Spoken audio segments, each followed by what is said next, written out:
Question refoulait ma saille. Et s'il se trompait de patient? Et s'il me paierait du mauvais côté? Déjà l'anesthésiste s'approche, la seringue à la main. Des voix étouffées m'entourent. C'est les reins de 11h45. Mais non, il y a une inversion. C'est la prostate de 13h. Bah, attendons le patron, on verra bien. Panique. Je veux dire un mot. Noyé dans l'anesthésique, il se perd dans de tragiques gargouillis. Trop tard pour m'accrocher au ventre des moutons et m'échapper. Il ne me reste que la confiance aveugle dans le protocole de l'identito-vigilance. Identito-vigilance? Yves, en deux mots, l'identito-vigilance. Mais c'est quoi ça?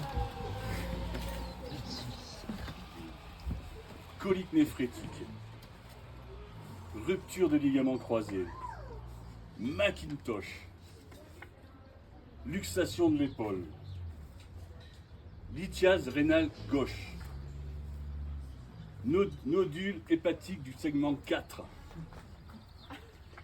adénome hypophysaire à prolactine, lémiosarcome de la veine cave, double plateau, le survivant de la chambre 202, le lit côté porte de la chambre 312, et finalement patient partenaire. Et là vous vous dites, c'est quoi ça? Ben ça, c'est tout le nom qu'on m'a donné durant ma vie hospitalière. Comme vous avez pu le comprendre, j'ai pas mal fréquenté les hôpitaux, et donc j'ai une petite expérience. Et l'anecdote que je vais vous raconter, elle se passe à peu près, c'est la 8e fois que je vais au centre La Cassagne à Nice, donc je suis suivi pour un cancer, donc j'ai une petite habitude, j'y vais tous les 3 mois, et on me fait des prises de sang tous les 3 mois pour savoir comment je vais bien. Et donc là, je vais je me rends au centre La Cassagne, je dis un habitué, hein, presque je fais la bise à l'agent d'accueil, et donc je me rends donc à La Cassagne. Ce qu'il faut savoir, c'est que vous avez 8 banques d'accueil quand vous arrivez. Généralement, il y a 3 personnes qui sont là pour les 8 et 12 patients. Donc vous avez, en gros, quand vous arrivez, vous avez un quart d'heure, 20 minutes d'attente. Mais comme moi, je suis un petit filou, j'ai l'habitude, je passe devant tout le monde, je fais coucou, et hop, je monte au premier étage où là, il y a aussi une petite bande d'accueil cachée qui ne sert que pour les scanners. Et il fait aussi tout l'enregistrement, ce qu'on appelle l'identito-vigilance, qui est une nouvelle loi depuis janvier 2021, qui permet d'avoir une identité unique au patient et d'être suivi partout où il va en France et chez les médecins. Donc là, j'ai doublé tout le monde, je vais voir mon agent d'accueil, et votre nom, votre prénom, votre sexe, où vous habitez, la carte vitale, toute la panoplie pour être bien identifié. Je vais revenir tout à l'heure sur l'identito-vigilance. Donc là, je vais en salle d'attente pour attendre mon PET scan. Donc je fais un PET scan tous les 3 mois. Donc pour vite fait, un PET scan, c'est un scan amélioré, un peu plus. C'est-à-dire que vous passez une fois dans la machine, après on vous injecte un produit de contraste, et vous passez une deuxième fois dans la machine, sauf que quand vous passez la deuxième fois dans la machine, le produit de contraste vous met en ébullition. C'est-à-dire que vous êtes chaud bouillant, mais vraiment partout. Et donc je vais pour cet examen, je m'installe dans les box, et donc pour comprendre, il y a 4 box. En face de ces 4 box, il y a une planche d'accueil avec un ordinateur, et pour vous appeler. En fait, donc je m'installe, l'infirmière arrive, et va me passer le cathéter. Et là, avec les cathéters, j'ai un petit souci parce que mes veines ont tellement l'habitude d'être piquées qu'elles elles diminuent et elles disparaissent. Donc les infirmières ont beaucoup de mal à me piquer.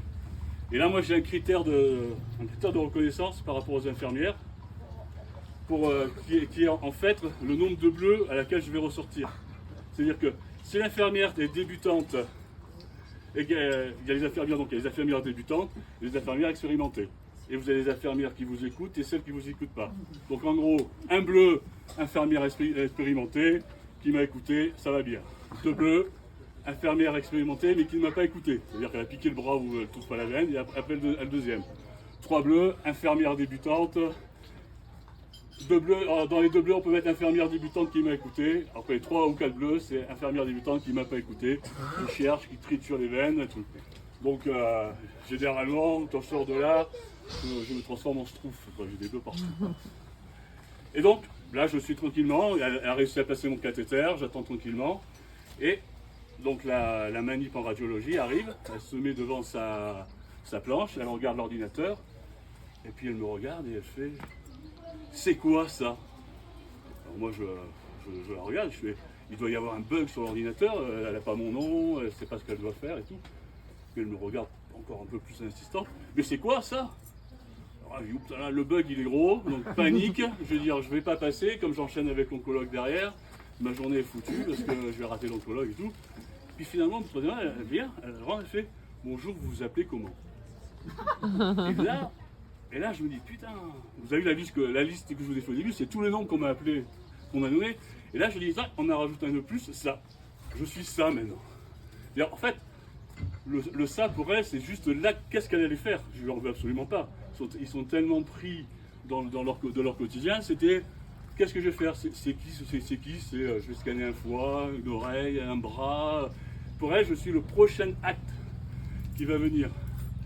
Et donc, en tant que patient, c'est une période qui est assez difficile de toujours être appelé par sa maladie, le nom de l'opération, l'endroit où vous êtes, ou maintenant ça. Je vais revenir un peu sur l'identitovigilance, parce que pour moi, c'est quelque chose qui participe encore à cette déshumanisation de l'hôpital. C'est-à-dire qu'on arrive, on vous donne un numéro, et donc vous êtes déshumanisé en fait. Et quand vous regardez ce qui est fait sur l'identitovigilance, pourquoi ils l'ont fait? C'est assez surprenant. C'est pour éviter des erreurs. Parce que c'est bien connu, on ne fait pas d'erreurs. Et donc on va. Et donc les erreurs, je les ai notées. Alors, ça c'est la dernière, on fait comme ça. Donner un traitement au mauvais patient. Donc c'est écrit noir sur blanc, je ne l'ai pas inventé. Donc ça, vous êtes bien identifié pour qu'on évite de vous donner un mauvais traitement. Diagnostic de patient inversé. C'est-à-dire qu'on pourrait faire le diagnostic de la personne du lit d'à côté, si jamais je ne m'étais pas identifié.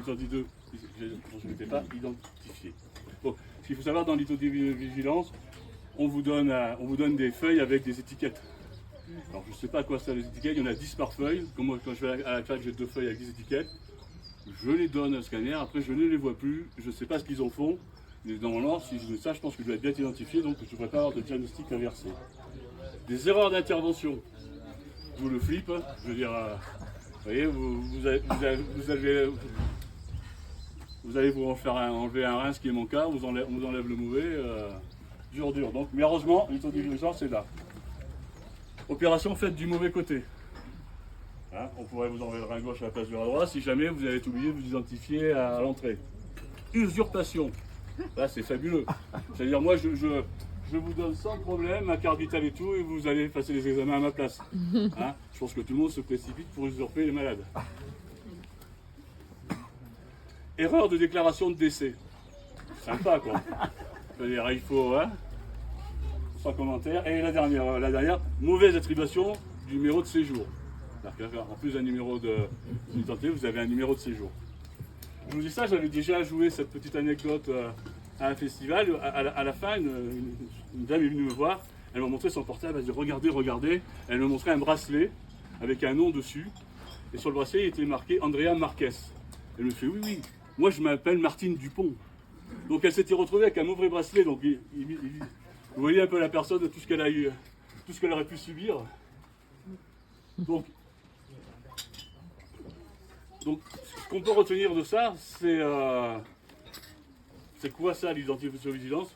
Pour moi, c'est juste une fable, en fait. Hein. C'est vraiment quelque chose pour que l'administration se couvre et puisse, pour ne plus trouver les responsables, en fait. Hein.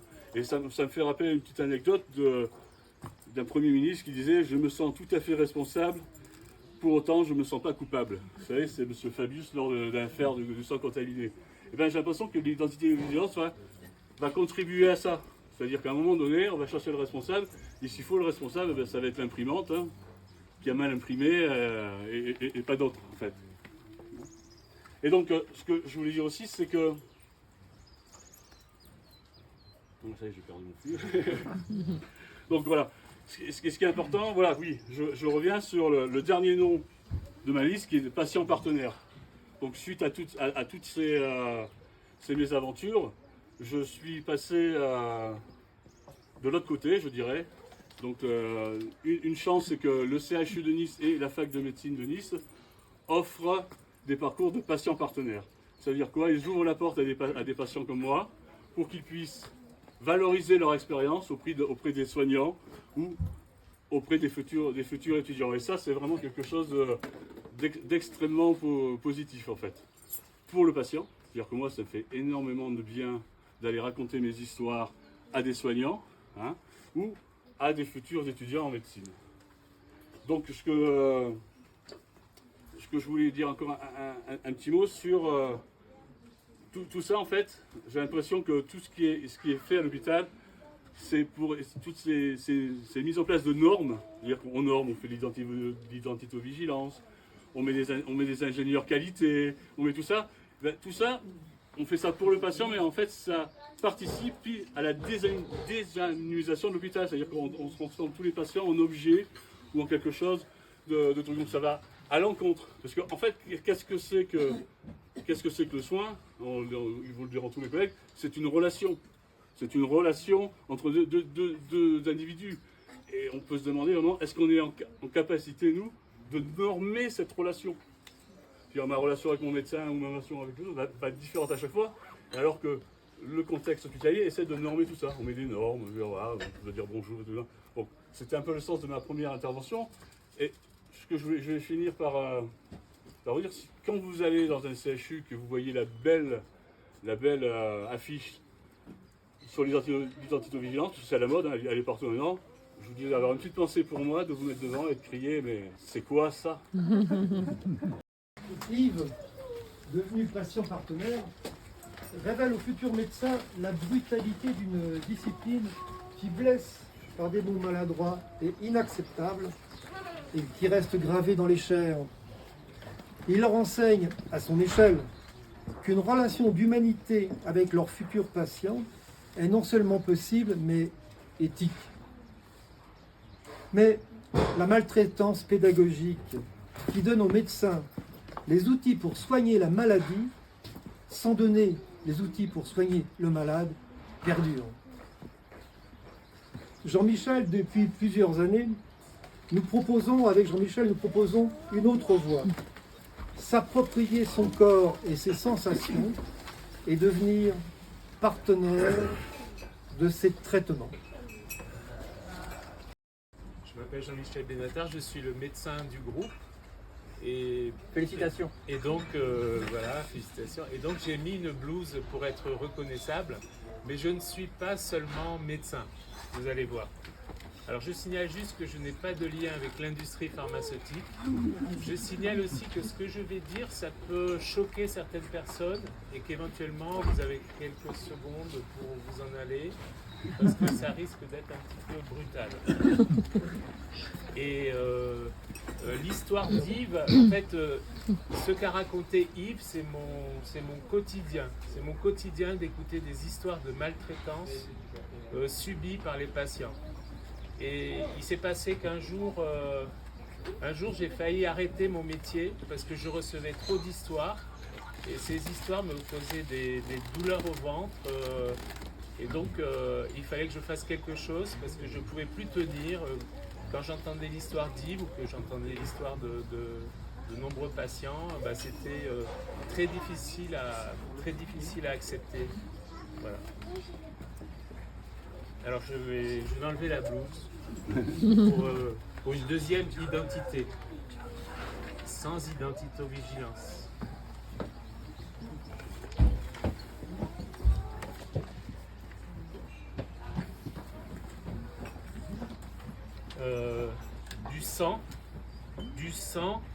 Du sang qui me coule des entrailles pendant plusieurs semaines. Je ne peux plus sortir de chez moi, je ne peux plus sortir des toilettes. Et je reste plusieurs semaines enfermé à domicile. Je suis gastroentérologue et je souffre d'une maladie gastroentérologique que personne n'arrive à soigner. Je n'arrive pas à me soigner, mes collègues n'arrivent pas à me soigner et ça dure pendant plusieurs semaines. Et là, par hasard, j'ai un ami qui me donne un conseil, qui me dit tu devrais, parce que dans ces cas-là, on donne toujours beaucoup de conseils quand on ne s'en sort pas, tu devrais essayer la psychanalyse.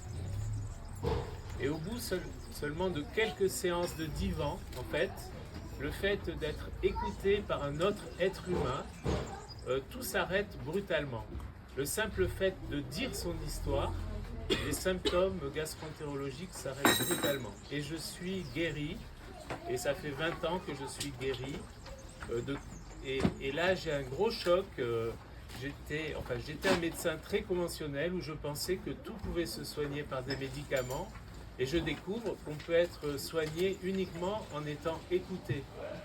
Et ça, c'est un gros choc parce que, comme a dit Richard, pour moi, c'est un choc et je considère que c'est une maltraitance pédagogique.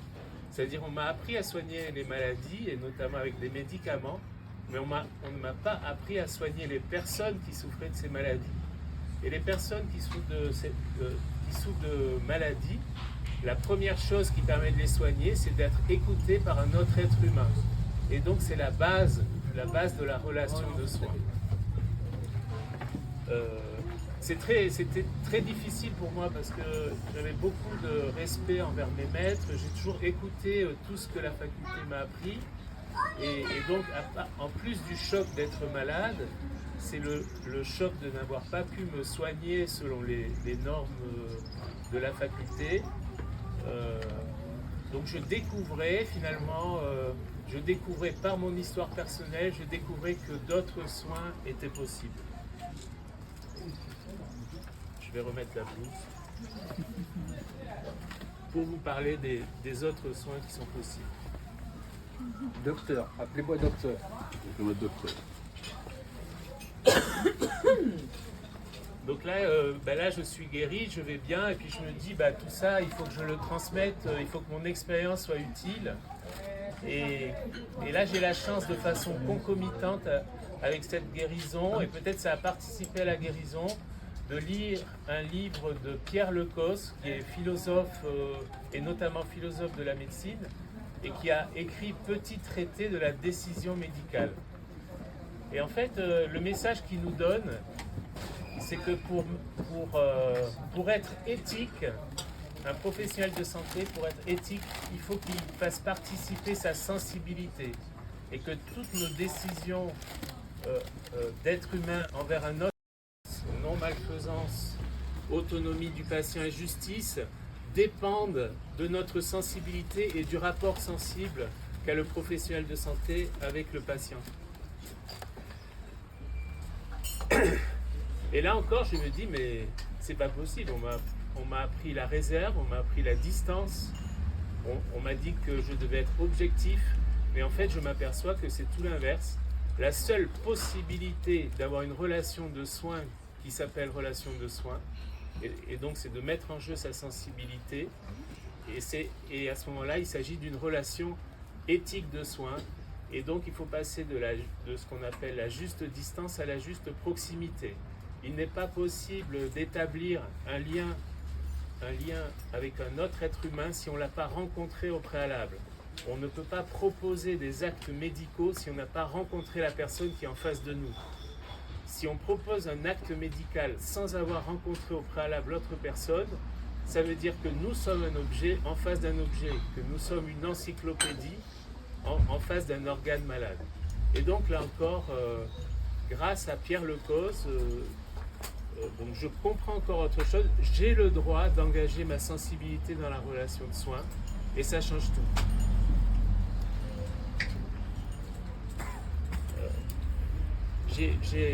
Donc c'est ce que j'ai appelé mon 4e choc anthropologique, il y en aura 8. Donc mon cinquième choc anthropologique, c'est donc que pour établir une rencontre entre deux êtres humains, il faut qu'il y ait une histoire, il faut qu'il y ait un récit, il faut qu'il y ait une personne qui dise son récit et une personne qui écoute le récit.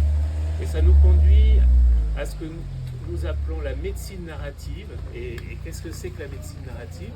Donc la médecine narrative, c'est une médecine basée sur la science et les récits. C'est Rita Charon qui a introduit ça en l'an 2000 à Columbia Université. Et c'est basé sur quoi? C'est basé plusieurs thèses de médecine générale ont montré qu'un patient était interrompu dans son histoire au bout de 17 secondes pour être redirigé vers un interrogatoire policier.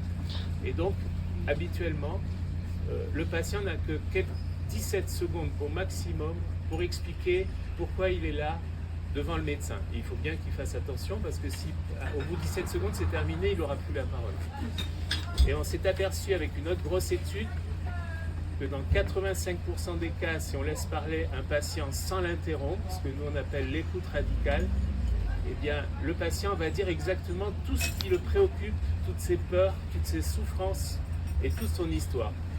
Et donc nous, on dit que vous êtes on essaye d'enseigner aux étudiants qu'ils sont à 1 minute 40 du bonheur, c'est-à-dire de passer de 20 secondes à 2 minutes d'écoute sans interruption.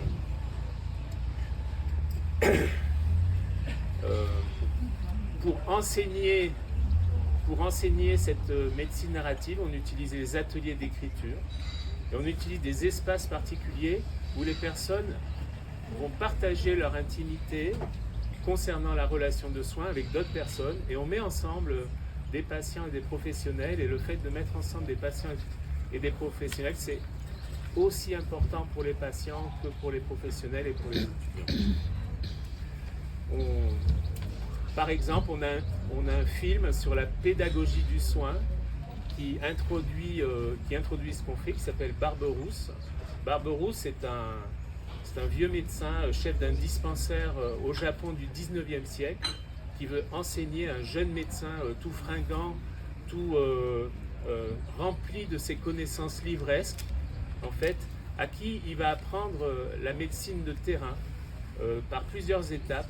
Et finalement, ce jeune médecin va comprendre que la médecine n'existe que par la médiation du récit. C'est-à-dire le soin ne peut exister que s'il y a une histoire, que s'il y a un récit entre deux personnes. Et ça va être l'enseignement que va délivrer ce vieux médecin qui n'a pas de moyens particuliers, mais qui va réussir à soigner, à guérir, à accompagner beaucoup de patients sans avoir aucun médicament. Le choc numéro 6, ça a été la remise en question de l'autorité médicale. J'ai été extrêmement touché par le scandale du Mediator. Il faut savoir que le Mediator, c'est 7 millions de prescriptions par des médecins d'un médicament inutile et toxique. Donc il faut avoir cette idée qu'un médecin peut prescrire quelque chose qui ne sert à rien, qui fait du mal. Je pense qu'il faut garder cette idée. Il faut savoir que ce scandale du Mediator, eh bien, ça devrait être la base des cours du pilier de la non-malfaisance en médecine. Et en fait, c'est passé, et puis on a oublié. Je dois dire que sur ces 7 millions de prescripteurs de Mediator, je n'ai pas vu dans l'actualité un seul médecin qui s'est excusé de participer à cette prescription. Il y a eu 2000 morts, il y a eu des valvulopathies, il y a eu beaucoup de personnes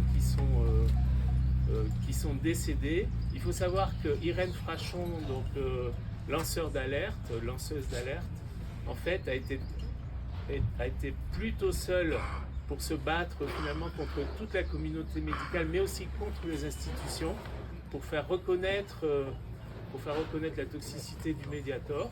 Et le Mediator, en fait, c'est un exemple de ce que nous on appelle la surmédicalisation, c'est-à-dire la possibilité qu'il y ait des médicaments qui soient prescrits alors qu'ils sont peu efficaces et dangereux. Le choc numéro 7, c'était l'importance des mots, comment un mot peut tuer, mais je ne vais pas raconter l'anecdote. Le choc numéro 8, c'est la publication en 2018 par le Haut Conseil de l'égalité de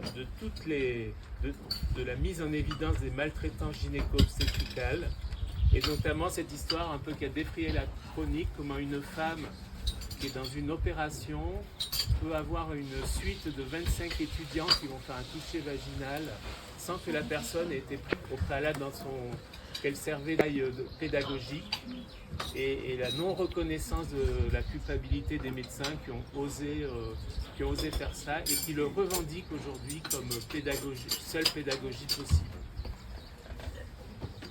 Donc pour terminer, je vais annoncer les bonnes nouvelles. Les bonnes nouvelles, malgré toute cette maltraitance, on a beaucoup de bonnes nouvelles. La bonne nouvelle, c'est qu'il y a d'autres soins qui sont possibles. La bonne nouvelle, c'est que la faculté de médecine de Nice, grâce à Patrick Baquet, son ancien doyen, nous a permis de faire rentrer le cinéma, les citoyens, les artistes à la faculté, et de se questionner sur toutes ces questions à travers des œuvres d'art. Knock a dit que nous sommes tous des malades qui nous ignorons comme malades, mais le bon message, c'est qu'en fait, nous sommes tous des soignants qui nous ignorons comme soignants, et que vous pouvez tous participer aux soins global, et donc éliminer la notion de désert médical si vous apprenez tout ce que c'est que l'art du soin. Le globe-trotter de la relation de soins, c'est à Montréal, mais vous l'avez déjà entendu, hein. C'est à Montréal en 2015, sur un banc du parc La Fontaine, qu'il t'a rencontré, Luigi. Tu venais de surmonter un parcours de soins violent et handicapant, mais il t'avait permis de rallier à ta volonté d'autonomie une équipe de professionnels de santé. Bientôt, tu t'engageais dans une analyse systémique et politique des dispositifs de santé. Enfin, vos approches se complétaient. Alors, Luigi Flora, patient partenaire. Tu viens d'entendre que déjà l'hôpital a oublié l'essence du projet du patient partenaire. Le patient partenaire, c'est la possibilité pour chacun d'entre nous de devenir partenaire de professionnels de santé, à la condition que les professionnels de santé soient des partenaires, bien entendu. Alors comment en suis-je arrivé là? Puisque le sujet de la journée est de l'intime au politique, ça a démarré, comme vous l'avez entendu pour chacun de nous, par une expérience personnelle. Mon expérience personnelle, ça a été qu'à un moment, j'ai eu à avoir des traitements très techniques, très importants, qui m'ont demandé, que la vie m'a demandé, sur lesquels réfléchir. Alors comment ça s'est passé? Après 4 mois d'hospitalisation, une infection qui a amené à avoir en fait les nerfs moteurs de mes membres touchés, j'ai commencé à récupérer ces nerfs moteurs, mais après 4 mois avec une certaine atrophie. Une des solutions thérapeutiques qui m'a permis de retrouver les nerfs moteurs, c'est une chimiothérapie. Une chimiothérapie quotidienne qui aura duré 5 ans. Qui aurait pu imaginer? Lors de la sortie de l'hôpital, les soins quotidiens me sont donc proposés à mon domicile par une équipe de professionnels. Mais ayant les membres atrophiés, on m'envoie dans un centre, pas tellement loin d'ici, dans les Alpes du Sud, un centre de réadaptation pour faire de la kiné, enfin, tout ce qui permet de récupérer. Et là, je ne sais pas si le choc était anthropologique, mais quand j'arrive dans ce centre, aux surprises, on m'avait posé, avant de partir, une chambre implantable. Alors on se dit chambre implantable, est-ce que c'est une suite? Non, une chambre implantable, c'est un petit boîtier qu'on nous met dans le corps. Alors comme il y a des enfants, je ne vais pas vous le montrer là, mais j'ai la preuve, hein, c'est inscrit dans mon corps. Comme d'ailleurs Yves a inscrit dans son corps en fait les brutalités de la médecine, mais après il faut mettre en perspective, c'est des brutalités qui font qu'on est aussi toujours aujourd'hui ici, ce qui n'excuse pas les pratiques humaines qui peuvent se produire dans le parcours de soins. Et donc c'est une chambre qu'on impose sur le corps parce que les produits sont tellement corrosifs que si jamais vous les passez par les veines, au bout d'un moment, les veines, il n'y en a plus. Donc on vous met ce matériel, et puis bah, on va être dans l'intimité d'une chambre pendant un certain temps. Moi, ça a duré 5 ans. Et quand j'arrive dans cet établissement de santé, 12 personnes avaient le même type d'appareil sur lui, et toutes ces chambres étaient bouchées. Alors les conséquences du chambre implantable bouché, c'est que globalement, on risque de mourir dans les heures qui suivent, donc c'est septicémie, donc un empoisonnement du sang. Une autre des problématiques, c'est que si jamais la chambre elle est bouchée, on doit repasser par les veines pour lesquelles le matériel a été posé pour éviter que les veines disparaissent et qu'elles deviennent complètement poreuses et que les produits n'arrivent pas à avoir leur efficacité thérapeutique.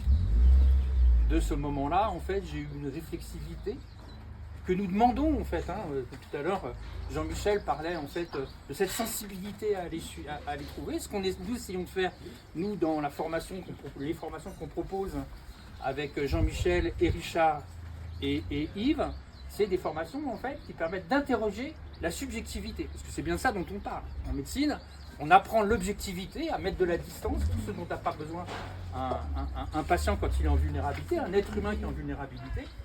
Mais on s'imagine qu'on va vers une objectivité qui n'existe pas dans la nature humaine. La nature humaine, c'est en fait, on tend à une objectivité, mais on peut d'autant mieux tendre à l'objectivité qu'on est capable d'interroger sa subjectivité. Donc, dans ce moment de réflexivité, je prends un peu un air panique et je prends la décision d'être très minutieux sur tout ce qui se passe dans la chambre, pas implantable, mais dans la chambre d'hôpital dans laquelle je suis, et d'essayer d'activer au maximum et le plus rapidement possible en fait ma rééducation pour partir le plus rapidement de cet endroit qui me paraît toxique. Je rentre assez rapidement à mon appartement. Là, l'équipe de soins qui m'avait été dévolue avant de partir, quand je suis sorti de l'hôpital, vient pour continuer les soins et je demande si on peut avoir une réunion avec toute l'équipe. Ils acceptent et je leur explique ce qui m'est arrivé et je leur dis que je ne veux plus que ça m'arrive. Et je leur demande de m'accompagner à l'autonomie pour pouvoir faire ces chimios quotidiennes moi-même. En distinguant bien que ce que je veux pas, c'est je veux pas être indépendant, je veux juste une autonomie pour si jamais je me retrouve à bouger, ayant découvert quand même à cette occasion que le système de soins n'était pas homogène, et puis à l'époque, ça fait quelques années maintenant, il n'était pas homogène, mais autant vous dire qu'aujourd'hui il est encore plus hétérogène qu'à l'époque où je vis cette expérience. L'équipe se concerte et ils finissent par me dire on va vous accompagner, on vous a écouté, et puis ils commencent à monter un protocole. Alors je les réinterroge, je requalifie une réunion, l'emmerdeur, et je leur demande, mais pourquoi vous essayez de monter un protocole pour m'amener à l'autonomie de soins dans laquelle je ne participe pas? Il y a quand même... Ils se reconcertent et ils décident, en fait, qu'on élabore ce protocole ensemble. Et en quelques semaines, me voilà capable de faire mes soins tout seul. Des soins assez techniques, quand même. Et à partir de là, je me retrouve avec une équipe. La seule image que j'ai, ce sont des adolescents qui sont tombés amoureux pour la première fois et qui veulent le faire savoir à la terre entière. Et on se retrouve à faire des conférences en tandem, donc en partenariat avec ces professionnels, pour aller voir dans différents services, en fait, quelles sont les conditions qui permettent à un patient, que ce soit un enfant ou un adulte, de pouvoir être accompagné dans une autonomie des soins. Et de ça, en fait, est née en fait cette analyse systémique dont parle Richard, parce que j'ai commencé à rencontrer énormément de professionnels de différentes disciplines, parce que vous savez, la société elle est quand même beaucoup spécialisée, beaucoup en silo, avec des gens qui travaillent les uns à côté des autres, plus qu'ensemble. Et de là est née en fait cette idée de faire naître le partenariat et l'idée de ma propre expérience d'étudier en fait ce qui se passe chez les autres patients, parce que ce que j'ai déployé moi-même, c'est une analyse critique et j'ai développé des savoirs expérientiels, des savoirs de la vie avec la maladie qui sont utiles. Et ces savoirs avec la maladie, quelques années plus tard, une chercheure anglaise, Angela Coulter, à la suite d'une étude longitudinale, explique que un malade chronique, selon sa ou ses maladies, passe en moyenne entre 5 et 10 heures dans le soin, pas dans le parcours de soins, pas dans les salles d'attente, aller chercher des numéros d'identité de vigilance, etc., mais dans les soins, entre 5 à 10 heures dans le soin avec des professionnels de santé, et que lui et ses proches produisent jusqu'à 6250 heures de soins. Là, il y a quand même un choc qui est de savoir que le système de santé est complètement orienté sur ces 5 à 10 heures et qui ne prend pas connaissance en fait de ces milliers d'heures et donc de richesse de savoir expérientiel. Et tout ce cheminement a permis de vraiment monter un projet politique. Après, la limite du projet politique, c'est qu'au bout d'un moment, le politique s'en empare, et comme on l'a entendu, le patient partenaire et la possibilité pour chaque citoyen de pouvoir en fait devenir partenaire s'il rencontre des professionnels de santé partenaires, et ben, il est transformé par ce qu'on aime bien parler en France de patient partenaire, mais avant il y avait le terme patient expert. On a nos patients experts, un peu ce que j'appelle moi le syndrome Charcot, où Charcot venait avec des femmes à l'époque à la salpêtrière, et puis il lui disait bah, à ce moment-là tu te mets en hystérie, à ce moment-là tu te mets en hystérie. Donc, le projet qui est complètement dévoyé. Depuis que en fait, j'ai rencontré Jean-Michel, je suis venu dans votre belle région pour participer à ce projet politique en fait, de permettre à des professionnels et à des patients de appréhender ensemble cette approche. Mais j'ai rencontré, comme ça a été dit, Jean-Michel sur le parc La Fontaine, qui est un mini Central Park redesigné dans Montréal, le Central Park de New York. Et j'ai commencé à me poser la question sur cette instrumentalisation en fait, d'un projet politique et un projet issu de l'expérience, de l'intime, que nombre d'entre nous en fait, partageons en fait, quand on vit l'expérience comme l'a décrit Yves. Et le jour où les Américains, l'université d'Harvard a trouvé qu'on faisait une innovation, donc à l'époque à Montréal, et nous sont venus venir dans un atelier de travail avec les 40 personnes les plus influentes des États-Unis pour regarder quel était l'intérêt de ce qu'on faisait, et qu'ils ont appelé ça modèle de Montréal. À partir de ce moment-là, j'ai commencé à me mettre en veille en me disant à partir de quel moment on va être instrumentalisé. Et on a eu un petit exemple. Donc voilà. Juste, je termine là-dessus, dire que en fait, ça n'enlève rien à la qualité du projet politique issu de l'intime. Et que, en fait, c'est une approche qu'on continue à développer, à savoir si ça reste une petite distraction pour le système parce qu'on n'est pas dangereux, ou à savoir si, en fait, on sera dévoyé ou si on arrivera à rendre cette pratique majoritaire. Reconnu, ainsi que les savoirs expérientiels. Mais n'y aurait-il pas d'autres voies issues d'autres cultures et d'autres expériences? Nancy, en ethnologue, tu t'étais interrogé 15 ans durant sur les rituels Ubanda des peuples premiers du Brésil. Leur connexion dans des moments de transe avec les éléments naturels, le feu, la terre, l'air, la lumière, les ferait entrer dans un espace-temps à la rencontre de soins pour nous inaccessibles dans notre culture. Au risque d'un charlatanisme dans notre espace-temps, celui du néolibéralisme et du profit, quoi qu'il en coûte. Merci beaucoup de cette introduction qui dit beaucoup de choses. Donc effectivement, je suis allée voir des personnes qui poursuivent des traditions qui se transforment, mais qui viennent des sociétés de chasseurs-cueilleurs. Et j'aime beaucoup être ici parce que bien sûr qu'ici, les bergers, les gens qui sont au contact avec ces arbres, l'eau, le soleil, etc., ils développent une sensibilité, je dirais, de peau à peau, de peau à écorce, de vibration à vibration. Et c'est quelque chose qui est un autre savoir que le savoir qu'on nous enseigne assis sans bouger sur le dos. Alors voilà.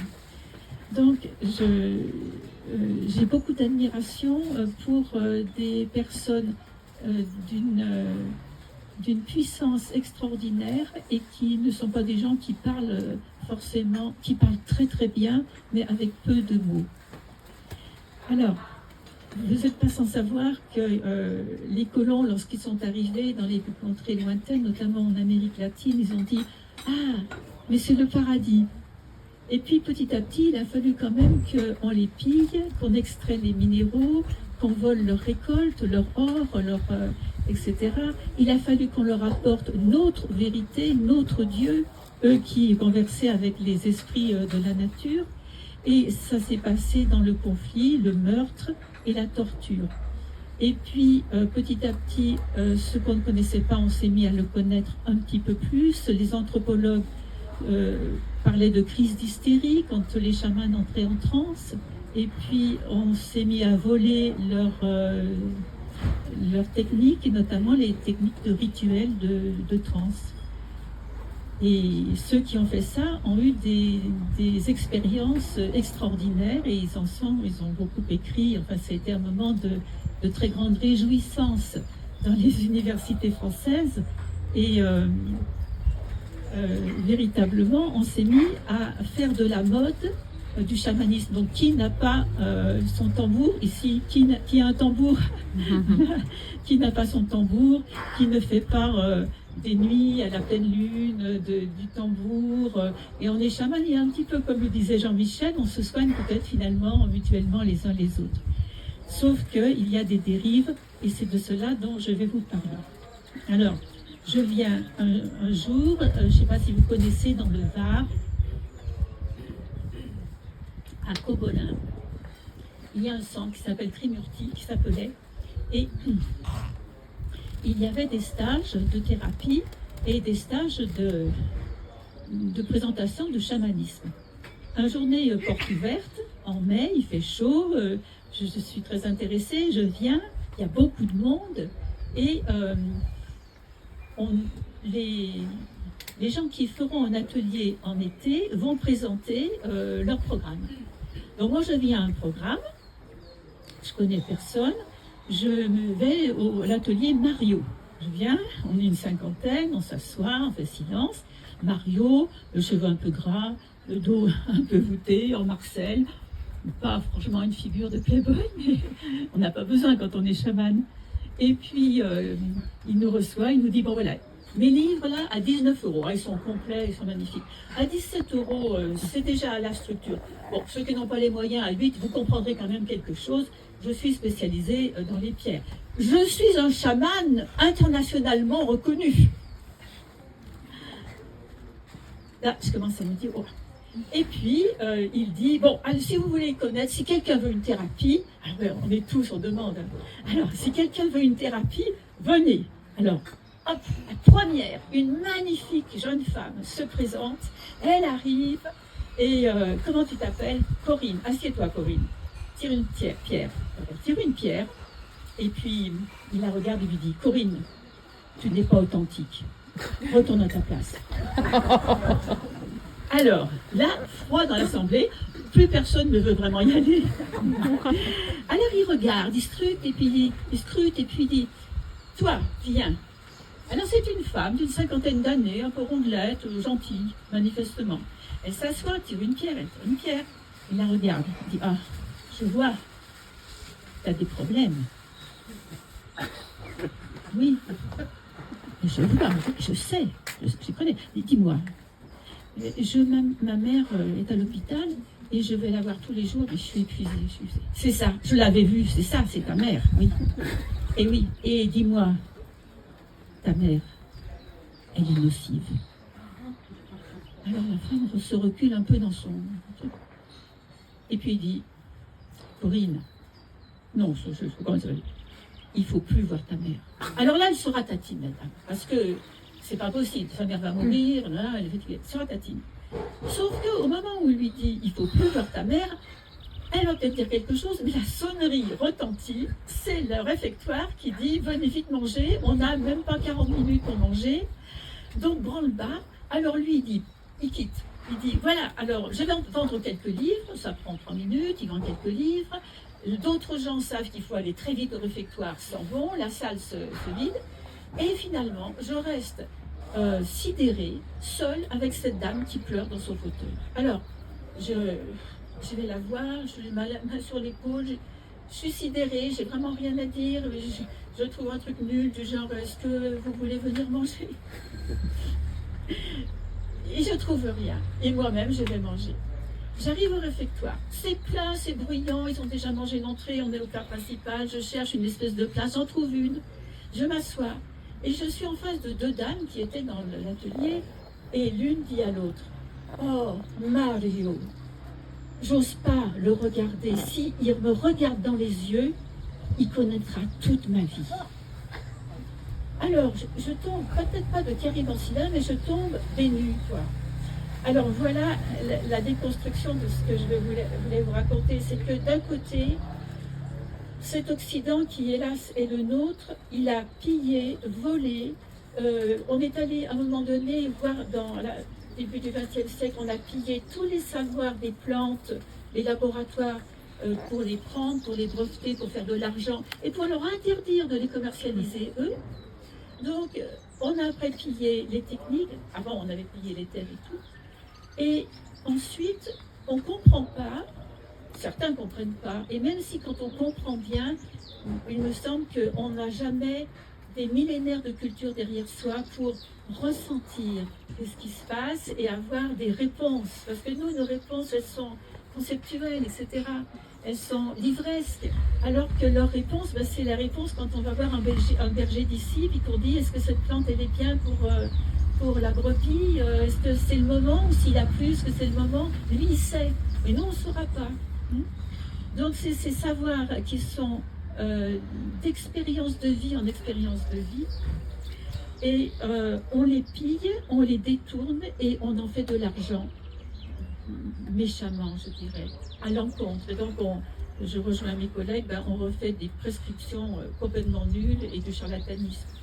Et la deuxième chose qui m'a franchement frappée et désolée, c'est comment il existe des personnes, et je crois qu'hélas, à l'heure des dictatures qui s'annoncent, elles sont nombreuses, qui demandent de se déresponsabiliser, d'être prises en charge comme des petits-enfants, qui eux-mêmes d'ailleurs ne demandent pas à être pris en charge, les petits-enfants, ils ont leur autonomie, mais comme des gens qui refusent d'être responsables et qui sont dans l'esclavage, l'obéissance, ce qu'on a appelé la servitude volontaire.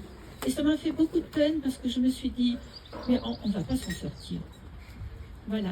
Mais ici, là, à Castelrino, on s'en sort tellement c'est beau que l'on peut être dans ce mouvement interactif entre les personnes entre elles, entre la nature, les animaux, leur rythme, leur façon de faire du bruit, de faire, voilà, de faire des odeurs avec voilà, donc j'ai terminé, je voulais vous remercier.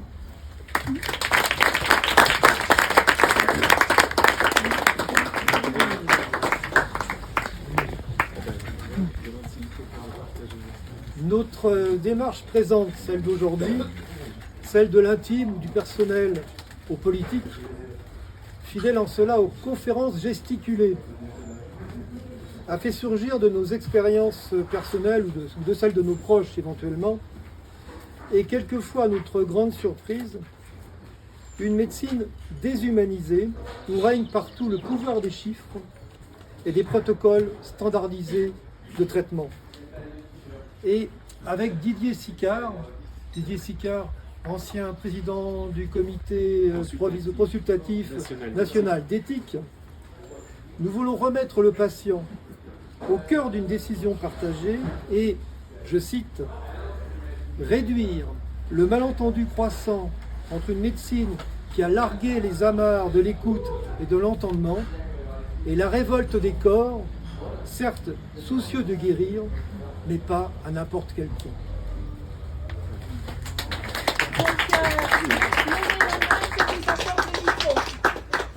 Le débat est ouvert.